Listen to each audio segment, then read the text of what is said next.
June 2ஆம் தேதி பள்ளிகள் திறக்கப்படும் என்று பள்ளிக் கல்வித்துறை இயக்குநர் அறிவித்திருக்கிறார். அண்மை செய்தியாக பார்த்து வருகிறோம். கோடை விடுமுறை முடிந்து ஜூன் 2ஆம் தேதி பள்ளிகள் மீண்டும் திறக்கப்படும் என்ற அறிவிப்பு வெளியிடப்பட்டிருக்கிறது. தமிழகத்தின் பல்வேறு பகுதிகளில் கோடை வெயில் வாட்டி வதைக்கும் நிலையில் 6 முதல் 9ஆம் வகுப்புகளுக்கு நாளையுடன் இறுதித் தேர்வு முடியும் நிலையில் இந்த அறிவிப்பு வெளியிடப்பட்டிருக்கிறது. கோடை விடுமுறை முடிந்து ஜூன் 2ஆம் தேதி பள்ளிகள் திறக்கப்படும் என்று பள்ளிக் கல்வித்துறை அறிவித்துள்ளது.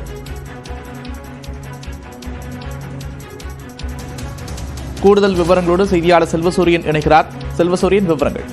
பள்ளி மாணவர்களுக்கான கோடை விடுமுறையானது தற்போது அறிவிக்கப்பட்டிருக்கிறது. அதன் அடிப்படையில் 6 முதல் 9ஆம் வகுப்பு மாணவர்களுக்கான இறுதி தேர்வு என்பது 24ஆம் தேதியுடன் நிறைவிடக்கூடிய நிலையில 25ஆம் தேதி கோடை விடுமுறையாக அறிவிக்கப்பட்டிருக்கிறது. 25ஆம் தேதி முதல் ஜூன் மாதம் 2ஆம் தேதி வரை அந்த கோடை விடுமுறை என்பது அறிவிக்கப்பட்டிருக்கிறது.